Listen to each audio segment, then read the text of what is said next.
इति पिसो भगवारहं सम्मा सम्बुद्धो विद्याचरणसम्पन्नो सुगतो लोकविदो अनुत्तरो पुरिसधम्मसारथि सत्था देवमनुसारं बुद्धो भगवाती. समग्र मानवजातीला दुःखमुक्तीचा महान असा मार्ग देणारे तथागत सम्यक संबुद्ध तथागतांचा सुविख्यात पावन पवित्र सद्धम्म तथागताच्या सुविख्यात सद्धम्माचा प्रचार आणि प्रसार करणारा तथागत निर्मित पवित्र भिक्खू संघ बुद्ध धम्म आणि संघ हे तीनही रत्न ज्या बोधिसत्वामुळे तुम्हा आम्हाला प्राप्त झाले ते बोधिसत्व डॉक्टर बाबासाहेब आंबेडकर, सातवाहन बुद्धविहार, सिद्धार्थनगर, हडको N12, छत्रपती संभाजीनगर या ठिकाणी वर्षावास धम्मप्रभामध्ये रोजच्या धम्मसंस्काराप्रसंगी उपस्थित आपण सर्व श्रद्धावान उपासक आणि उपासिकांनो, बालक तथा बालिकांनो, विशेषतः या धम्मसंस्काराच्या सुरुवातीलाच आपल्या सर्वांप्रती खूप खूप मंगलमैत्री व्यक्त करतो. धम्मोदय द राईज ऑफ धम्मा या आपल्या यूट्यूब चॅनलला बघणाऱ्या सर्व दर्शकांसाठी सुद्धा खूप खूप मंगलमैत्री आशीर्वाद. प्रिय सज्जन उपासक आणि उपासिकांनो, आज जी आपण धम्मकथा बघणार आहोत ती धम्मकथा अत्यंत महत्त्वाची आहे. या धम्मकथेच्या माध्यमातून आज आपल्याला एक महत्त्वपूर्ण धम्माचा बोध होणार आहे. तो धम्माचा बोध तुमच्या आमच्यासाठी अतिशय महत्त्वाचा असणार आहे. आपण सर्वसाधारणपणे असं पाहतो की जीवनामध्ये काहीतरी प्राप्त करण्यासाठी सर्वांचा संघर्ष चाललेला असतो आणि सर्वांना त्या संघर्षाअंती काही ना काहीतरी मिळत असतं. पण ते मिळाल्यानंतर जे काही मिळालेलं आहे त्याचा आनंद घेत असताना, त्या सुखामध्ये रममान होत असताना आपलं चित्त विरक्तीच्या मार्गानं कधी जातं हे कधीही आपल्याला समजत नाही. सर्व काही मनुष्याकडे असल्यानंतर मनुष्य त्यातून बाहेर निघण्याचा प्रयत्न करत असतो. दोन स्वरूपामध्ये हा विषय आपल्याला समजून घेता येईल. एक तर काही नसताना सुद्धा सर्व काही सोडता येतं आणि दुसरं सर्व काही असताना सुद्धा सर्व काही सोडता येतं. आजच्या या धम्मकथेमध्ये कौशल देशाची राजकन्या ही मगध देशाची राणी झाली. कौशल देशाची राजकन्या ही मगध देशाची राणी झाली. आता राजाची कन्या आणि दुसऱ्या एका सम्राटाची पत्नी एवढ्या सुखसुविधेमध्ये असताना सुद्धा तिच्या मनामध्ये वैराग्याची भावना कशा पद्धतीनं विकसित पावली आणि ते वैराग्याच्या भावनेमुळे भिक्खू संघामध्ये, भिक्खुनी संघामध्ये कशा पद्धतीनं तिने सम्राज्ञी ही पदवी मिळवली. त्याच अरहंत भिक्खुनी वजीरा हिची आज आपण धम्मकथा अतिशय कुशल चित्तानं बघण्याचा प्रयत्न करणार आहोत. कौशल नरेश प्रसेनजित राजा श्रावस्तीमध्ये राज्य करत होता, बुद्धकालीन श्रावस्ती. आणि या बुद्धकालीन श्रावस्तीमध्ये कौशल राजा राज्य करीत होता. कौशलच्या राजाचं नाव राजा प्रसेनजित. या कौशल राजाला एक मल्लिका नावाची राणी होती. म्हणजे कौशल आणि मल्लिका या दोघांना एक अतिशय सुंदर आणि गोंडस कन्या प्राप्त झाली. अर्थात त्यांचा संसार सुरू असताना मल्लिकाने एका सुंदर अशा मुलीला जन्म दिला. ती जन्मताच अतिशय सुंदर देखणी होती. काही दिवसानंतर राजा प्रसेनजित आणि मल्लिका यांच्या मुलीचा नामकरण संस्कार सोहळा फार मोठ्या थाटामाटाने कौशलमध्ये संपन्न झाला. आणि हळूहळू आता वजिरा ही मोठी होऊ लागली. 7 वर्षाची झाल्यानंतर राजा प्रसेनजिताने या आपल्या कन्येच्या शिक्षणाची जबाबदारी एका आचार्याकडे दिली.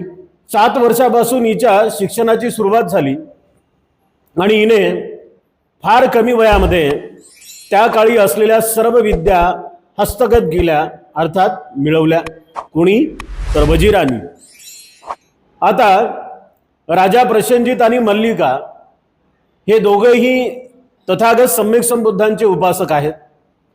दोघे सुद्धा सातत्यपूर्ण तथागतांचं दर्शन घेणे, तथागतांच्या भिक्खूंचं दर्शन घेणे, पूजनीय भिक्खू संघाला भोजनदान देणे, चिवरदान देणे आणि सातत्यपूर्ण धम्मश्रवण करणे हे त्यांचं कर्तव्य मानून ते कार्य करत होते. अशाच परिस्थितीमध्ये, अशाच वातावरणामध्ये, धार्मिक वातावरणामध्ये वजिरा ही मोठी होऊ लागली.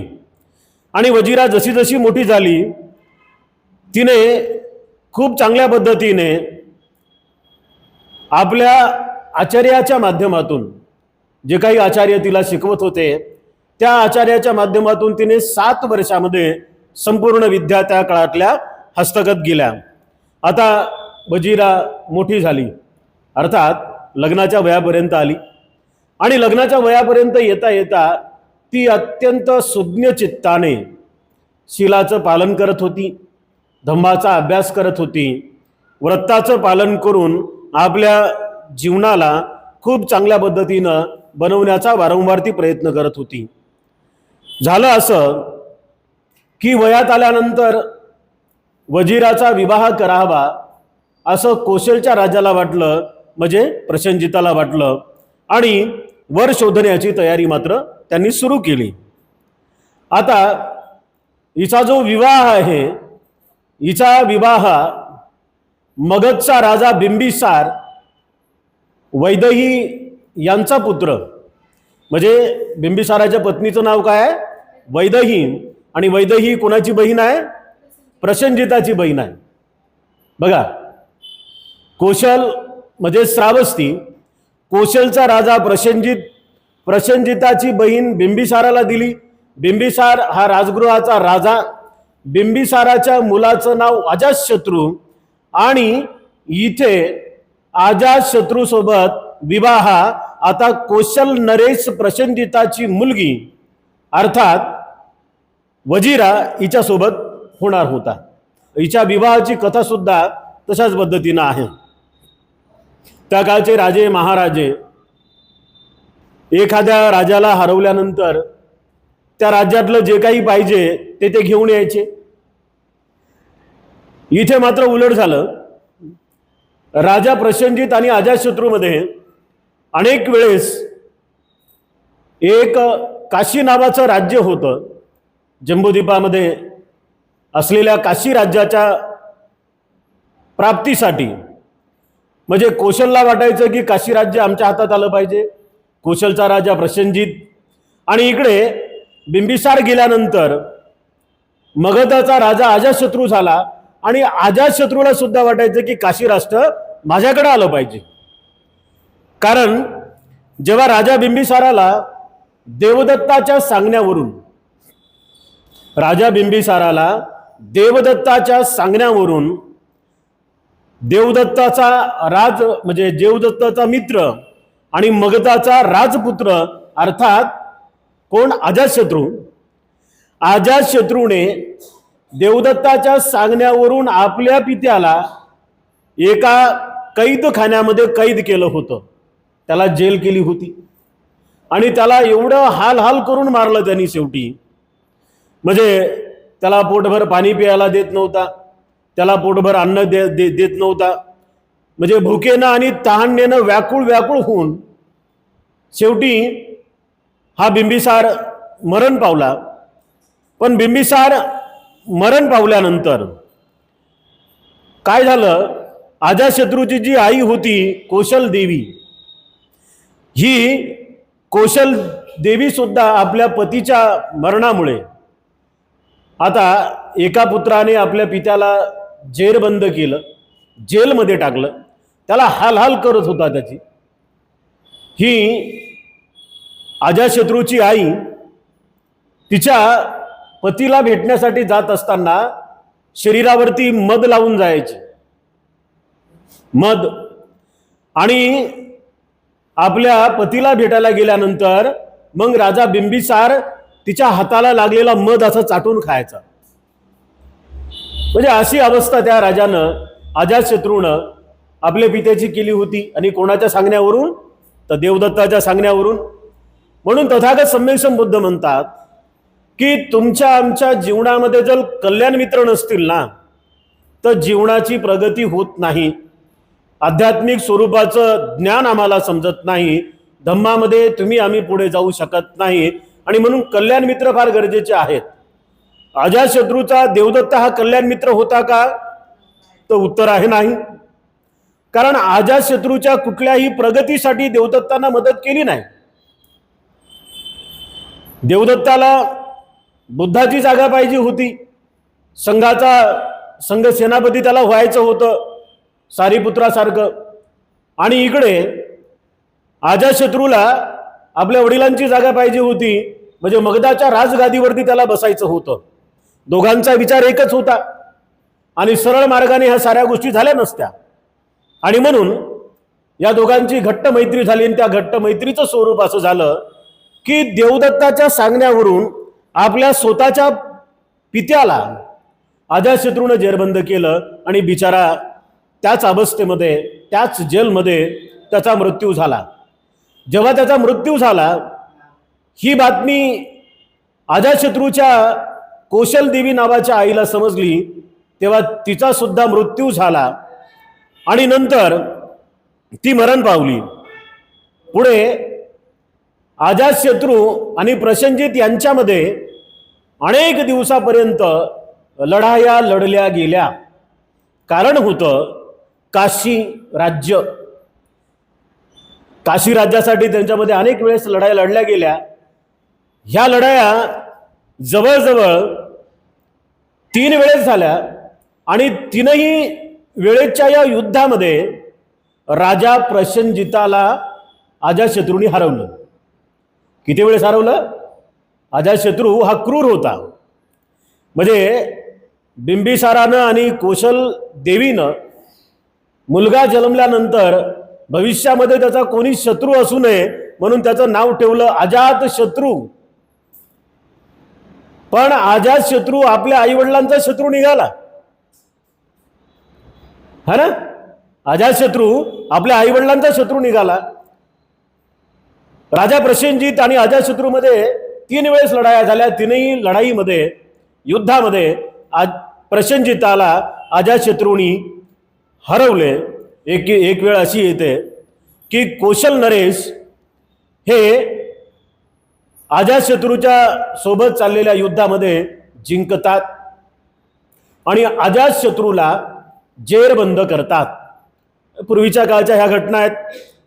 एक राजा दुसऱ्या राजाला हरवल्यानंतर त्याला बंदी करत असे आणि आपल्या राज्याच्या कारागृहामध्ये आणून त्याचा छळछळ करून मारत असे.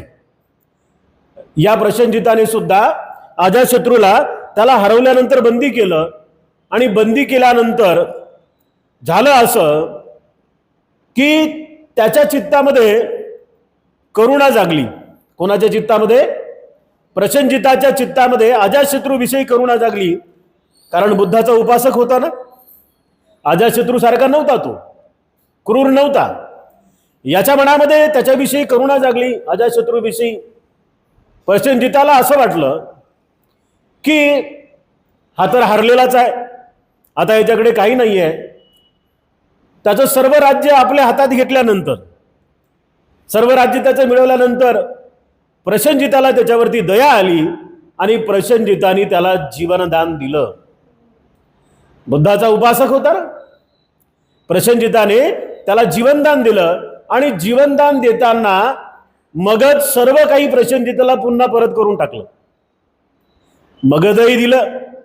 आणि जेव्हा काशी राज्य प्रसेनजिताच्या हातामध्ये आलं, काशी राज्यावरती प्रसेनजिताने अधिकार मिळवला युद्ध जिंकल्याच्या नंतर, तेव्हा त्यानं ते काशी राज्य सुद्धा त्याला वापस दिलं आणि आपली सुंदर अशी कन्या सुद्धा त्याला वधू म्हणून दिली, त्याला पत्नी म्हणून दिली प्रसेनजिताने. त्या मुलीचं नाव होतं वजिरा. म्हणजे आता वजिरा आणि अजातशत्रू यांचा विवाह झाला आणि त्यांचा सुद्धा संसार सुरू झाला. या युद्धामध्ये प्रसेनजित आणि अजातशत्रूच्या युद्धामध्ये प्रसेनजित शेवटी जिंकले आणि काशीवरती यांचा अधिकार मिळवला.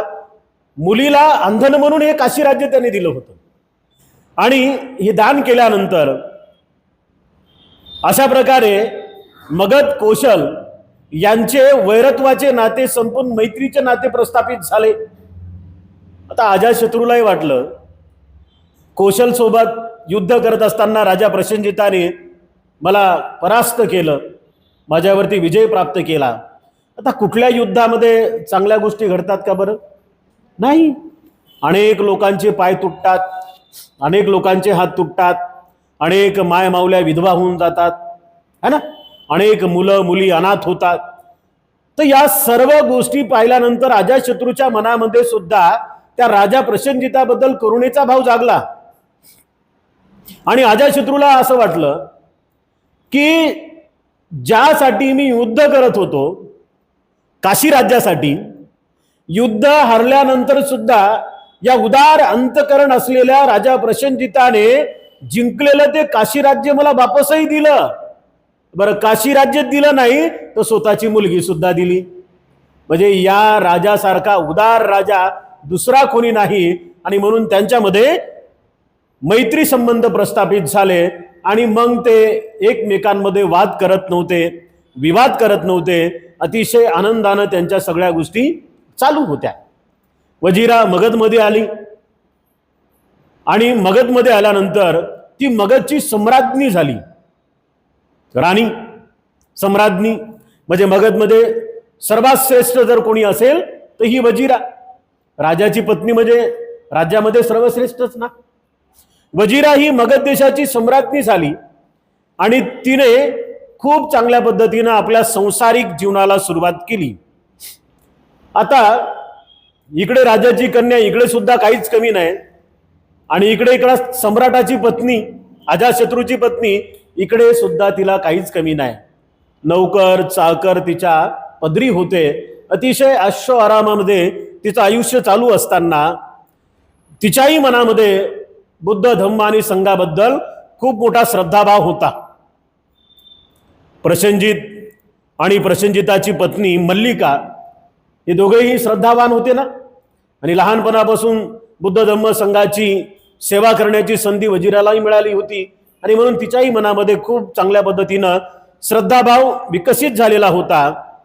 या सर्वच गोष्टी पूर्ण असताना मात्र वजिराच्या मनामध्ये संसार करत असताना तिला संसाराप्रती वैरक्ती निर्माण झाली, कंटाळा आला. संसार करत असताना तिला त्या सगळ्या सुखसुविधेचा कंटाळा आला. संसार हा दुःख, व्याधी, भय आणि शोकाचे घर आहे हे ज्ञान तिला प्राप्त झाले. संसार जो आहे है ना, बुद्धांनी संसाराला भवचक्र म्हटलेला आहे. संसाराला भवचक्र म्हटलेला आहे. म्हणजे प्रत्येक गोष्टीमध्ये गुरफडून झालेल्या माणसासाठी संसार हे भवचक्र आहे आणि ते भवचक्र आता वजिराला समजलं होतं आणि तिला पक्क लक्षात आलं होतं की माझ्या वडिलांनी माझ्या झालेल्या पतीसोबत युद्ध कशामुळे केलं बरं? काय कारण होतं? जमिनीच्या एका तुकड्यासाठी. जमिनीच्या एका तुकड्यासाठी माझ्या वडिलांनी माझ्या झालेल्या नवऱ्यासोबत युद्ध केलं. परंतु आज माझ्याकडे साऱ्या गोष्टी असताना, मी अजातशत्रूची पत्नी आहे, मी मगधची राणी आहे, सम्राज्ञी आहे, तर सारं वैभव माझ्या पायाखाली लोळून घेत आहे. मी पाहिजे तो कंठहार घालू शकते, मी पाहिजे ते राजवस्त्र वापरू शकते, मी पाहिजे तशा पद्धतीनं माझा राजमहाल बनवू शकते. या साऱ्या गोष्टी जरी माझ्याजवळ असल्या तरी मला ही गोष्ट समजलेली आहे की संसार दुःख, भय आणि शोकाचं घर आहे. दुःख, भय आणि शोकाचं घर आहे असं वजिराच्या मनाची अवस्था अशा स्वरूपात झाली. आणि तिने एक गोष्ट वारंवार पाहिली. जेव्हा ती कौशलवरून आली तर राजगृहामध्ये, मगधामध्ये जेव्हा ती आली, राजगृहामध्ये आली, तर राजगृहामध्ये जिकडे तिकडे ज्याही गावात ती जाईल त्या गावामध्ये तिला 3 शब्द तिच्या कानावरती पडत होते. बुद्धं शरणं गच्छामि, धम्मं शरणं गच्छामि आणि संघं शरणं गच्छामि. या 3 स्वरामुळे त्या काळच्या जनपदांमध्ये 3 रत्नाचा जय जयकार लोक खूप आनंदाने करू लागले होते. पिढ्यान पिढ्या या 16 जनपदातल्या लोकांनी दुःख भोगलं होतं. पिढ्यान पिढ्या या 16 जनपदातली लोकांनी एक राजाने दुसऱ्या राज्यावरती आक्रमण केलं होतं. युद्धांमध्ये नरसंहार झाला होता, रक्ताचे पाट वाहिले होते. या साऱ्या गोष्टीमध्ये बुद्धाचा धम्म त्यांना परिसासारखा वाटत होता. परीस कोणी पाहिलं नाही, पण असं म्हणतात परीस जर लोखंडाजवळ आलं तर लोखंडाला सोनं करण्याची ताकद त्या परिसाकडे आहे. ते परीस नाही पाहिलं आपण, पण या जनपदांमध्ये 16 जनपदांमध्ये राहणाऱ्या लोकांसाठी परीस कोण होतं? तर बुद्ध होता. तथागत सम्यक संबुद्ध त्यांच्यासाठी परीस होते. आणि बुद्धाचा धम्म त्या सर्व जनपदातल्या लोकांसाठी अमृत होतं. म्हणजे ज्याही जनपदात लोक एकमेकांकडे जायचे ना, तर ते हात जोडून म्हणायचे बुद्धं शरणं गच्छामि, धम्मं शरणं गच्छामि आणि संघं शरणं गच्छामि. म्हणजे हे वैराग्य कशा पद्धतीने तिच्या मनामध्ये आलं? तर कौशलमध्ये राहत असताना सुद्धा घरामध्ये वारंवार त्रिरत्नाचा जय जयकार, कौशलमध्ये फिरायला गेली त्रिरत्नाचा जय जयकार, आचार्याकडे शिकायला गेली त्रिरत्नाचा जय जयकार, वयात आली, अजातशत्रूसोबत लग्न झालं, मगध राजगृहामध्ये येऊन संसार करू लागली आणि जिकडे तिकडे राणी म्हणून जाऊ लागली, तेव्हा सुद्धा प्रजेच्या तोंडून तिने त्रिरत्नाचा जय जयकार ऐकला. आणि त्या जय जयकारामुळे तिच्या मनामध्ये वैराग्याची भावना निर्माण झाली. आणि वैराग्याच्या भावनेच्या मुळे वजिराने अजातशत्रूला एकदा आपल्या मनातला विचार सांगितला. आता अजातशत्रू थोडासा सुधारलेला होता. वडील गेले, आई गेली. आई वडील गेल्यानंतर तथागत सम्यक संबुद्धांच्या धम्म प्रवचनामुळे अजातशत्रू सुधारला. ही कथा अतिशय सुंदर आहे.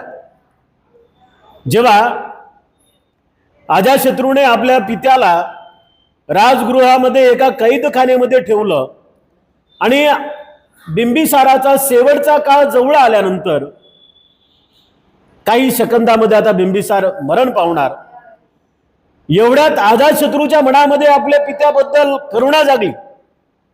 कशा स्वरूपात जागली? राजगृहामध्ये अजातशत्रू असताना त्याच्या एका सेवकाच्या माध्यमातून त्याच्या कानावरती बातमी आली, राजन राजन तुम्ही कोण झालात? पिता झालात. राजन राजन तुम्ही पिता झालात.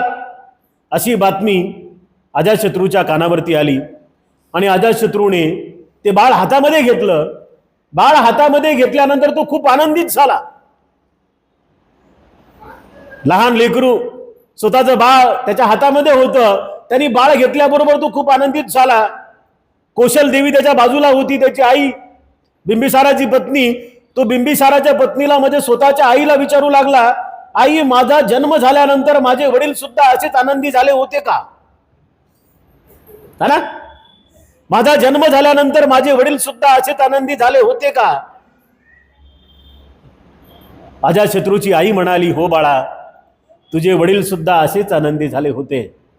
एवढंच काय, तू थोडासा मोठा झाला, चालू लागला होता. चालता चालता एकदा तुझ्या हाताला फोड आला होता. कशाने तरी फोड आला असेल हाताला, आणि तो हाताचा फोड खाजत असताना तुझे वडील त्याला खूप अशा अलगद हातानं असं कुरवाळीत होते. त्या फोडामुळे तुला इजा होत होती, ते दुखत होतं. मग तुझ्या वडिलांनी काय केलं, तुझ्या तळ हाताचा तो फोड आपल्या जिभेनं असं त्याला चाटत होते. म्हणजे त्या फोडीवरती असा जीभ फिरवत होते, आणि ती मऊ मऊ जीभ तुझ्या त्या फोडावरती फिरत असताना तुला खूप आनंद होत होता. म्हणजे दुःख जरा कमी झाल्यासारखं वाटत होतं. पण तुझ्या वडील जीभ फिरवत असताना तो फोड फुटला, आणि त्या फोडातली सगळी घाण तुझ्या वडिलांच्या तोंडामध्ये गेली होती. आपल्या मुलाप्रती मुलीप्रती असलेली आई बापाची ही करुणा आहे. काय काय केलं असेल आपल्या मायबापानं आपल्यासाठी, काय काय नाही केलं. बाळ झाल्यानंतर बाळाला सर्दी होऊ नये म्हणून आई किती काळजी घेते. बाळ आजारी पडू नये म्हणून आई किती काळजी घेते. वडील किती राबतात त्या बाळासाठी. आपलं सर्वस्व सोडून त्या बाळासाठी, त्या बाळाच्या संगोपनासाठी आपलं सर्वस्व त्यागतात. आपल्या आवडी निवडी साऱ्या गोष्टी सोडून फक्त आपलं बाळ टिकलं पाहिजे, ते सदृढ झालं पाहिजे. तीच करुणा अजातशत्रूच्या विषयी बिंबिसाराच्या मनामध्ये होती. पण आज समाजामध्ये पाहत असताना फार विचित्र गोष्टीचा अनुभव येतो. जे मायबाप आपल्यासाठी मरमर मरतात बिचारे, काही शिकले सवरलेले जवळ गडगंज पैसा आल्यानंतर असेच लेकरं मायबापाला अनाथ आश्रम मध्ये नेऊन टाकतात. हो, त्या अनाथ आश्रमामध्ये गेल्यानंतर त्या लोकांना विचारा, एकाही तिथे राहणाऱ्या आईवडिलांचा मुलगा भिकारी नाहीये. एकाही तिथे राहणाऱ्या आईवडिलांचा पोरगा मिस्त्री नाहीये, फिटर नाहीये, पंक्चर काढणारा नाहीये. ते सारेच्या सारे अधिकारी आहेत, मोठमोठ्या पदावरती आहेत, है ना? इथे तीच करुणा आपल्याला पाहायला मिळते. जेव्हा अजातशत्रूला ही गोष्ट समजली की माझ्या वडिलांच्या मनामध्ये माझ्याबद्दल किती प्रेम होतं, त्यांनी लवकरात लवकर आदेश दिला की जा कैदखान्यातून माझ्या वडिलाला आजाद करा. पण जाईपर्यंत बिंबिसाराचा अंत झालेला होता. त्यामुळे त्याच्या मनावर खूप मोठा प्रकाश पडला. मग बुद्धाच्या चरणी नतमस्तक झाला. तथागत सम्यक संबुद्धांनी त्याला धम्मामृत पाजले. त्यामुळे अजातशत्रू सुधारला. आणि नंतर पहिली धम्मसंगीती तथागत सम्यक संबुद्ध गेल्यानंतर, तथागताच्या महापरिनिर्वाणानंतर 7व्या दिवशी राजगृहमध्ये, म्हणजे अजातशत्रूच्याच राज्यामध्ये सप्तपर्णी गुहेमध्ये 500 अरहंत भिक्खूंची पहिली धम्म परिषद सुद्धा अजातशत्रूनच लावली. तेव्हापासून अजातशत्रू धम्माचा पायीक झाला होता. म्हणजे बुद्धाच्या धम्मामध्ये ही किमया आहे. इथे सारं ऐश्वर्य तिच्या पायाखाली लोळण घालत आहे, सारं काही आहे. पंचपक्वान्न ताटात आहेत, ताट चांदीचं आहे, गळ्यामध्ये कंठहार मोत्याचा आहे, वस्त्र अलंकाराने युक्त आहे, मोठमोठे प्रसाद आहेत, नौकर चाकर आहेत, सगळ्या गोष्टी परिपूर्ण असताना सुद्धा तिच्या मनामध्ये वैराग्याची भावना जागली, कारण ती बुद्धाची उपासिका आहे.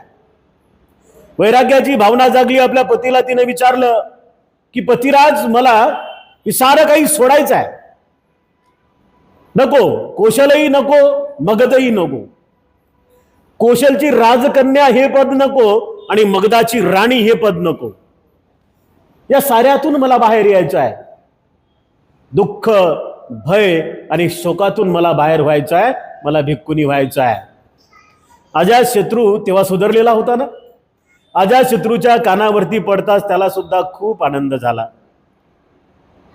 वजिरानेही या साऱ्या गोष्टी त्याला सांगितल्यानंतर त्याला सुद्धा आनंद झाला आणि त्याने मोठ्या आनंदाने सांगितलं की जा, तुला भिक्कुनी व्हायचंय ना, जा हो भिक्कुनी. आज त्या गोष्टी होतात का? नाही होत. नवऱ्यानं बायकोला म्हटलं की मी चाललो भंतीजी व्हायला, महिनाभर भांडणं होते.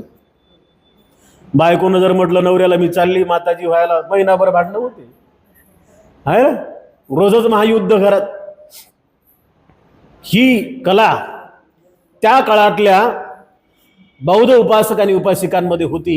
अजातशत्रूंनी मान्यता दिली आणि तिच्या ग्रह त्यागाचा त्याने खूप मोठा कार्यक्रम आयोजित केला. राजगृहाला सजवलं, तिला रथात बसवलं आणि रथात बसून भिक्कुनी होण्यासाठी ती रवाना झाली. जेव्हा ती फार कुशल चित्ताने भिक्कुनी संघामध्ये आली, डोक्याचं मुंडन केलं, राजवस्त्र त्यागले, बुद्धाचं काशाय वस्त्र अंगावरती आलं, खूप कुशल चित्ताने ध्यान मनन साधनेमध्ये लीन झाली आणि पूर्वीपासून या साऱ्या गोष्टी तिला माहीत असल्या कारणाने तिने फार अल्पावधीतच तथागत सम्यक संबुद्धांची विपස්සना आत्मसात केली. शरीराला विशेष पद्धतीनं पाहण्याची जी कला आहे त्याला म्हटलेलं आहे विपස්සना. कशाच्या माध्यमातून? तर आनापान सतीच्या माध्यमातून. श्वासावरती लक्ष ठेवता ठेवता मन कुशाग्र निर्मळ झाल्यानंतर जेव्हा मनुष्य पायाच्या नखापासून डोक्याच्या केसापर्यंत आपल्या शरीराला पाहत राहतो, तर तेव्हा त्याला ह्या गोष्टी आवर्जून समजून जातात की मी म्हणजे कोण, तर काहीच नाही, पृथ्वी, आप, तेज, वायू आणि हाडांचा सांगाडा आहे. 4 महाभूत आहेत माझ्यामध्ये, 5 उपादान स्कंद आहेत, रूप, वेदना, संज्ञा, संस्कार आणि विज्ञान. नाही, बाकी काय हाडच आहेत, हाडाशिवाय काहीच नाही. म्हणजे विपස්සना प्राप्त व्यक्ती आपल्या शरीराकडे किंवा दुसऱ्याच्याही शरीराकडे पाहत असताना तो नाक पाहत नाही, डोळे पाहत नाही, कान पाहत नाही, तो फक्त त्या शरीराला पाहत असताना हाडं पाहतो. लहान हाड, मोठा हाड, सरळ हाड, वाकलेला हाड, फक्त हाडच दिसतात त्याला, है ना. कुत्र दारात आल्यानंतर आपण काय म्हणतो? हाड हाड. तसं शरीराच्या प्रती असलेली आसक्तीला सुद्धा विपස්සना करणारा हाड हाड म्हणतो. तो जवळ घेत नाही. तर फार अल्पावधीमध्ये विपස්සनेच्या अभ्यासामध्ये वजिराला सुद्धा ही विद्या प्राप्त झाली, ती विपස්සनेमध्ये आग्रह झाली. एके दिवशी श्रावस्ती महानगरात भिक्षाचारिका करून भोजनानंतर एका अंधवनात पोहोचली आणि त्या अंधवनाच्या एका वृक्षाखाली साधनेसाठी बसली. कोण? वजिरा. आता भिक्कुनी झाली आणि श्रावस्तीमध्ये फिरत असताना ती अंधवनातल्या एका वृक्षाखाली जाऊन बसली, तिथं साधना करू लागली. आता साधनेला बसल्यानंतर शरीरामध्ये भय, थरकाप आणि रोमांच उत्पन्न करणारा 3 शब्द अतिशय महत्वाचे आहेत. साधनेला बसली. साधनेला बसल्यानंतर ध्यानाला बसली. ध्यानाला बसल्यानंतर तिच्या मनामध्ये एक मार आला. शरीरामध्ये भय, थरकाप आणि रोमांच निर्माण करणारा मार आला. वाईट विचार. आणि तो वाईट विचार तिला म्हणू लागला. माराने वजिराला प्रश्न केला, वजिरा, या जगामध्ये असलेल्या प्राण्यांचा निर्माता कोण आहे? प्राण्याला बनवणारा कुठे असतो? या जगामध्ये असलेले जे काही प्राणी आहेत, किडे मुंग्यापासून हत्तीपासून माणसापर्यंत, तर या साऱ्यांना बनवणारा कोण आहे? तो कुठे राहतो? प्राणी कुठून उत्पन्न होतात? कुठे प्राण्यांचा अंत आहे? बघा, ध्यानामध्ये जेवढे पुढे गेलेले लोक असतात तेवढ्या स्वरूपात मोठे मार त्यांच्या चित्तामध्ये येतात. ध्यानाची प्रॅक्टिस करणाऱ्या लोकांच्या चित्तामध्ये एवढे मार मोठे येत नाहीत. आम्ही ध्यानाला बसल्यानंतर आमच्या चित्तामध्ये कोणता मार येतो? हातापायाला मुंग्या येणं आहे ना, बाहेरच्या आवाजाकडेच आपलं सगळ्यात अधिक जास्त लक्ष जाणं, किंवा जास्तीत जास्त वेळ कधी संपतो असा एक विचार मनात येतो. ते मार आहेत, है ना, ते मार आहेत. पण हे मार कसे आहेत? क्षुल्लक आहेत, हे तकलादू आहेत, हे टिकणारे नाही आहेत. सर्वाधिक मार कोणाच्या चित्तामध्ये येतात? साधनेचा अभ्यास करत असताना होणाऱ्या सम्यक्सम बुद्धाच्या, बोधिसत्वाच्या मनात. ते मार 8-8 दिवस, 15-15 दिवस, महिनाभर, 6-6 महिने परेशान करतात. आमच्या चित्तातले मार 2 मिनिटं, 4 मिनिटं, 5 मिनिटं, जास्तीत जास्त 15 मिनिटं, छोटे छोटे मार. पण हे बोधिसत्व बुद्ध होणारे आहेत तर त्यांच्या चित्तामध्ये मोठे मार होतात. आता वजिरा ही या अंधवनात श्रावस्तीच्या साधनेला बसल्यानंतर येणाऱ्या काही काळामध्ये ती अरहत होणारी आहे. मग अरहंत होणाऱ्या चित्ताला त्या पदापासून बाहेर येण्यासाठी किंवा त्या पदापर्यंत जिथं चित्त पोहोचत असताना मार सेनेनं तिच्या वरती हल्ला केला. तो मार तिला म्हणाला, वजिरा, हे जे काही प्राणी आहेत ते कुठून आले? यांचा निर्माता कोण आहे? आणि यांना निर्माण करणारा कुठे राहतो? शेवटी या प्राण्यांचा अंतच होणार आहे. तू काय म्हणाला तिला? मार, की तुझा ना माझा अंतच होणार आहे. मग अंत होणाऱ्या माणसाने श्रोतापन्न झालं काय? सकृतागामी झालं काय? अरहत झालं काय? तर काय फरक पडणार आहे? जेणेकरून तिला ती साधना सोडली पाहिजे. आणि साधना सोडून मग पुन्हा जाती जरा व्याधी मरणं, मरणं जाती, जन्म मरण या भवचक्रामध्ये ती अडकून पडली पाहिजे, असा त्या माराचा विचार होता. वजिरा त्या माराला गाथेद्वारे उत्तर देत आहे. वजिरा म्हणते की हे मारा, मला याची जाण आहे, कारण मी तथागत सम्यक संबुद्धाची भिक्खुणी आहे. मला याची जाण आहे कारण मी तथागत सम्यक संबुद्धांची भिक्खुणी आहे. ती त्या माराला गाथेद्वारे उत्तर देत आहे. यतो यतो सम्मसत्ति खंदानं उदभयं लभ्भति पिति पामोजं अमतं तं विपस्सतो. धम्मपदामध्ये भिक्खू वर्ग आहे, त्या भिक्खू वर्गातील ही गाथा आहे. या गाथेचा अर्थ असा होतो, मनुष्य जसजसा रूप, वेदना, संज्ञा, संस्कार आणि विज्ञान या 5 स्कंदाच्या उत्पत्ती आणि विनाशाचा विचार करतो, तसा तो ज्ञानाच्या अमृतमय अशा परम सुखाचा भागीदार होतो. महाराणे काय विचारलं? महाराणे विचारलं की हे प्राणी कुठून आले, यांचा निर्माता कोण, हे कुठे जाणार आहेत? शेवटी या सर्व प्राण्यांचा अंत होणार आहे. मग अंत पावणाऱ्या प्राण्याला कितीही मोठं ज्ञान मिळालं तर त्याचा फायदा काय?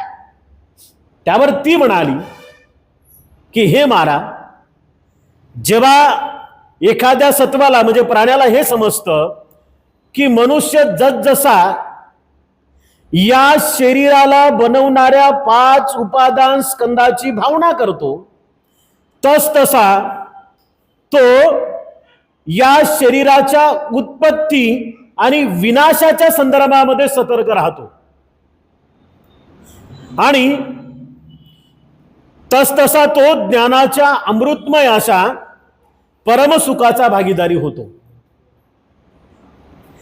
ज्याला हे समजलं की मी रूप, वेदना, संज्ञा आणि संस्कार या 5 उपादान स्कंदापासून बनलेला आहे, पृथ्वी, आप, तेज, वायू या 4 महाभूतांपासून बनलेला आहे, आणि जेव्हा विपස්සनेच्या माध्यमातून एखादा सत्व म्हणजे प्राणी म्हणजे व्यक्ती, इथे एखादा व्यक्ती आपल्या शरीराला अचूक पद्धतीनं जाणतो, तेव्हा त्याला ह्या साऱ्या गोष्टीचं ज्ञान होतं की मनुष्य जन्मातलं सर्वोत्तम सुख जर कुठे असेल तर धम्म मार्गावरती आहे, श्रोतापन्न चित्तामध्ये आहे, सकृदागामी चित्तामध्ये आहे, अनागामी चित्तामध्ये आहे, आणि सर्वात शेवटी मनातले 10 बंधनं तोडून जेव्हा मनुष्याचं चित्त अरहत पद प्राप्त करतं, अरहत पदाचा फळाचा लाभ त्याला होतो, तर ते चित्त सर्वश्रेष्ठ आहे.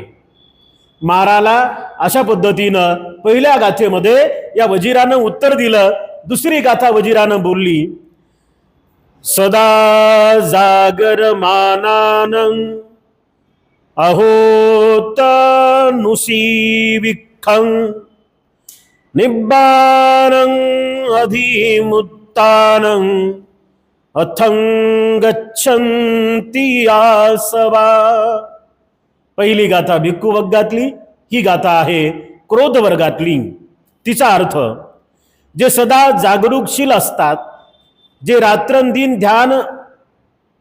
ध्यानाभ्यासात मग्न असतात, ज्यांचे उद्दिष्ट निर्वाणच आहे, अशा पुरुषाचे सर्व अश्रव चित्तमळ नष्ट होतात. हे महाराज मी जाणलेलं आहे. का जाणलेलं आहे? कारण मी बुद्धाची भिक्खुणी आहे, आणि मी हे जाणलेलं आहे साधनेच्या माध्यमातून की जेव्हा एखादा सत्व जागरूकशील असतो, जागरूकशील मध्ये सदैव स्मृतीमध्ये असणारा, आणि जो रात्रंदिवस ध्यान आणि ध्यानच करत राहतो, तर त्या व्यक्तीचं उद्दिष्ट फक्त एवढंच आहे की त्याला निर्वाणाकडे जायचं आहे. आणि माझं सुद्धा तेच उद्दिष्ट आहे. मला जगातलं सर्वात परमश्रेष्ठ सुख प्राप्त करायचं आहे, ज्याला म्हटलं जातं निब्बाण. आणि हे महाराज, जीव गेला तरी बेहत्तर, पण निर्वाण प्राप्त करण्याशिवाय, जीव गेला तरी बेहत्तर पण निर्वाणाला प्राप्त केल्याशिवाय ही जागा, हे धम्म आसन सोडणार नाही. कारण याच मार्गाद्वारे मी अरहत होणार आहे. आणि प्रिय सज्जन उपासक आणि उपासिकांनो, याच धम्माचा अभ्यास करता करता, साधनेच्या सर्वोत्तम सुखाचा आनंद घेता घेता, तुमची आमची वजीरा, कौशलची राजकन्या, मगधाची राणी भिक्खुनी झाल्यानंतर ध्यान मनन चिंतनाच्या माध्यमातून अरहत झाली, अरहत झाली, अरहत झाली. तर हे महान असा मुक्तीचा मार्ग आहे. याला बौद्ध तत्वज्ञानातील महान अशा साधनेद्वारे अभ्यास करून तुम्हा आम्हाला सुख आणि समाधान मिळणार आहे. मायमाऊल्यांनो, उपासक आणि उपासिकांनो, आपणही आपल्या आयुष्यामध्ये वजीराचा हा धम्मबोध घेऊन आपल्या जीवनाला सुखी आणि समाधानी बनवण्याचा वारंवार प्रयत्न कराल, अशी अपेक्षा आपल्या सर्वांप्रती व्यक्त करतो.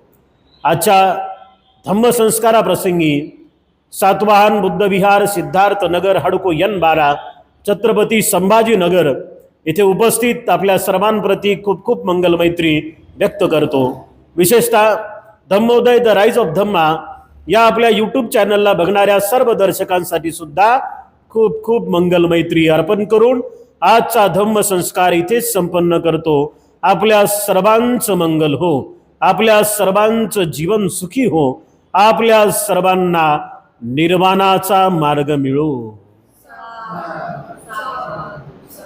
बुद्धं नमामि, धम्मं नमामि, संघं नमामि, अहं वन्दामि सर्वदा.